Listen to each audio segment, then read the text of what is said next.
دوسری حدیث جو چھوٹے بچوں کو پڑھائی جاتی ہے،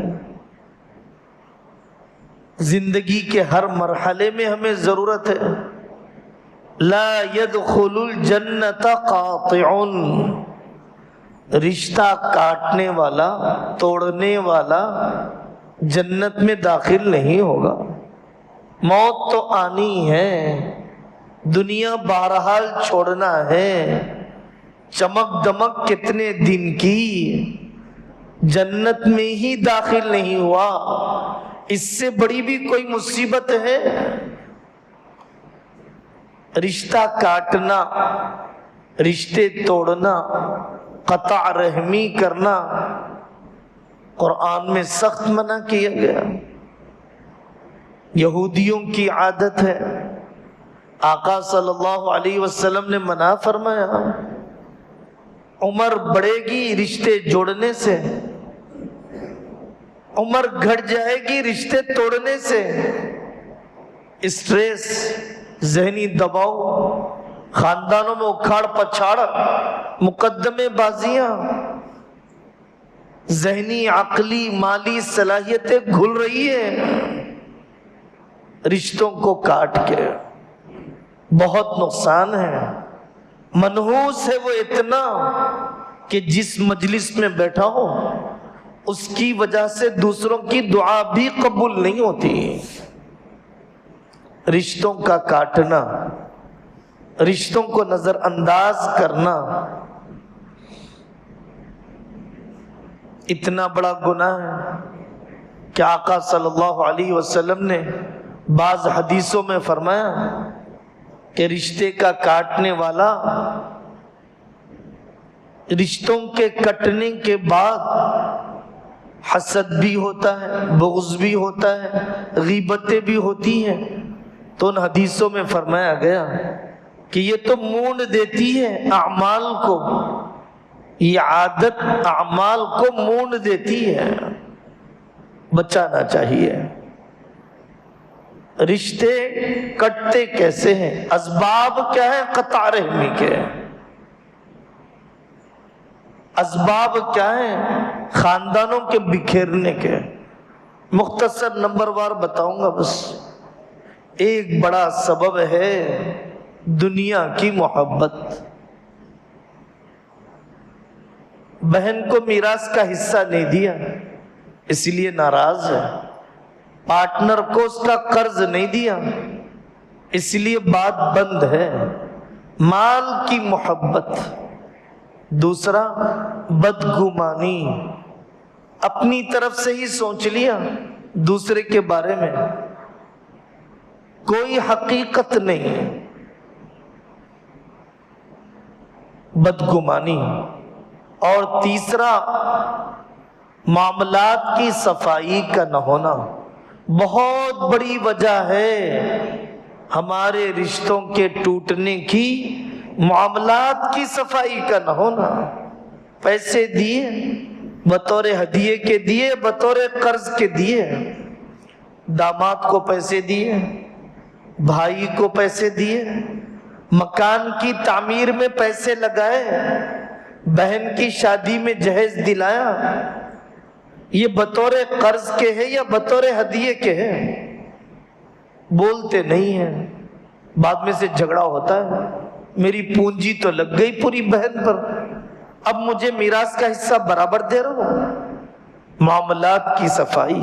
انا، رشتوں کے توڑ کی وجہ میں پن ہے، 10 سال سے بات بند ہے، سنتے ہیں تو حیرانی ہوتی ہے، اپنی ماؤں سے مہینوں بات بند ہے، اپنے باپ سے 2 سال سے بات بند ہے، اپنے بھائی کا منہ نہیں دیکھا۔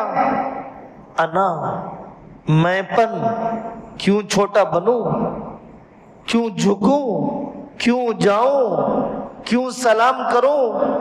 کیا کرو گے اس انا کو بچا کر؟ اپنے آپ کو بے قصور سمجھ رہے ہو، مظلوم سمجھ رہے ہو؟ شریعت فیصلہ کرے گی، علماء فیصلہ کریں گے، ظالم ہیں یہ، مقدمہ ڈالتے وقت مظلوم ہوتی ہے عورت، اور مقدمہ جب بڑھتا ہے، کیس جب آگے ہوتا ہے تو سب ظالم بن جاتے ہیں۔ دلوں کے کٹے پھٹے رہنے کی وجہ بچوں کے جھگڑے بڑوں کے جھگڑے بن جاتے ہیں۔ بچوں کے جھگڑے بڑوں کے جھگڑے۔ میرے بچے کو تم نے کیوں مارا؟ تمہارے بچے نے میرے بچے کو کیوں مارا؟ تمہارے بچے نے میرے کھڑکی کی گلاس کیوں توڑ دی؟ کتنے کم ظرف ہیں، کتنے کم عقل ہیں۔ بچوں کے جھگڑے ختم ہو جاتے ہیں، لیکن بڑوں کی نفرتیں ختم نہیں ہوتی ہیں۔ وہ لڑتے بھی ہیں، مل بھی لیتے ہیں، لیکن بڑے شب برات گزر جائے، شب قدر گزر جائے، عیدیں گزر جائیں، نہیں ملیں گے۔ کاٹنے کی وجہ رشتوں کے بے برداشت ہونا، بے صبرا پن۔ معمولی بات بیوی کو بھیج دیا میں کہ 10 سال پہلے کی کوئی غلطی معلوم پڑ گئی بیوی کی، طلاق دے دوں گا میں تجھے۔ شوہر نے فلانی دعوت میں ماموں زاد بھائی کے سانچک میں جمعگی میں جانے کی اجازت نہیں دی، اس پر محترمہ بیٹھی ہوئی ہے اپنے میکے جا کر۔ بے برداشت ہونا، بے صبرا پن رشتوں کے توڑ کی وجہ۔ مخلوق سے امید تو عذاب ہے کہ فلانا مجھے پوچھے گا، باہر سے آئے گا تو کچھ ہدیہ لائے گا، اس کی دعوت میں جاؤں گا تو دسترخوان پر دلجوئی کرے گا، فلانا فنکشن ہوگا تو تحفہ دے گا، فلانی دکان کھلے گا تو مجھے بھی بلائے گا، سالی کا رشتہ دیکھیں گے تو مجھ سے بھی رائے لیں گے۔ امید ہی عذاب ہے۔ مخلوق سے امید رکھنا چھوڑ دیں۔ امید ہے تو شکایت ہے، متوقع ہے تو شاکی ہے۔ ناراضگی بڑھ گئی، اب رشتے میں توڑ ہے، کیونکہ میری توقعات کے مطابق نہیں ہوا، میری امیدوں کے مطابق نہیں ہوا۔ رشتوں کے توڑ کی ایک بڑی وجہ مذاق میں، دل لگی میں، حد میں نہ رہنا۔ آقا صلی اللہ علیہ وسلم نے تفریح کی اجازت دی، دل لگی آپ نے بھی فرمایا، جھوٹ نہیں بولا، حقارت کی نگاہ سے نہیں دیکھا، برسر محفل ذلیل نہیں کیا۔ صحابہ خوش ہوتے تھے آقا صلی اللہ علیہ وسلم کے ان سے دل لگی کرنے کی وجہ سے۔ اس میں کوئی دھوکہ نہیں ہوتا، اس میں کوئی جانی مالی نقصان نہیں ہوتا۔ تو ہمیں تو مذاق کے اصول پتہ نہیں، مسائل پتہ نہیں، مذاق کرنے کو کر لیتے ہیں، رشتوں میں دراڑیں آ جاتی ہیں۔ ہدیے بھی دلوں کو نہیں جوڑتے، دعوتیں بھی نزدیکیاں پیدا نہیں کرتی۔ کیا وجہ ہے؟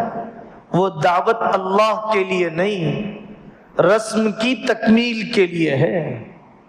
وہ دعوت سود کے مال سے، بیاج کی رقم سے، سونا رہن رکھ کر، حرام طریقے پر، نمازوں کو قضا کر کے بدلہ چکانے کے لیے ایکسچینج کے طور پر دعوت ہے، اللہ کے لیے دعوت نہیں ہے۔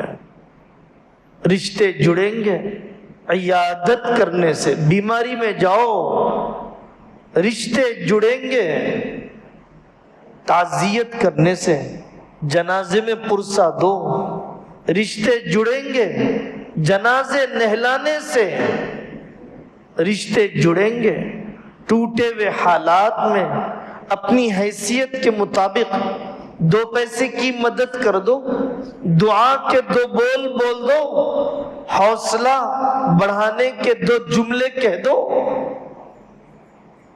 نام لے کے دعا کرو، کم سے کم اپنے رشتہ داروں کو۔ سلام کرنے والا رشتہ کاٹنے والا نہیں ہے، مزاج نہیں ملتے ہیں، طبیعتوں میں انبن ہے، کلوز نہ رہیے، بے تکلف نہ رہیے، سلام باقی رکھیے۔ آپ اللہ کی نظر میں رشتہ کاٹنے والے شمار نہیں ہوں گے۔ سڑکوں پر لکھا ہوا رہتا ہے، ٹرک میں، ٹرک کے پچھلے حصے پر، بس کے پچھلے حصے پر، کاروں کے پچھلے حصے پر 50 فٹ کا فاصلہ رکھیے، تبھی گاڑیاں چل پاتی ہیں۔ اگر ضروری فاصلہ نہ رکھیں، واجبی ڈسٹینس نہ رکھیں، ٹکراؤ ہوگا۔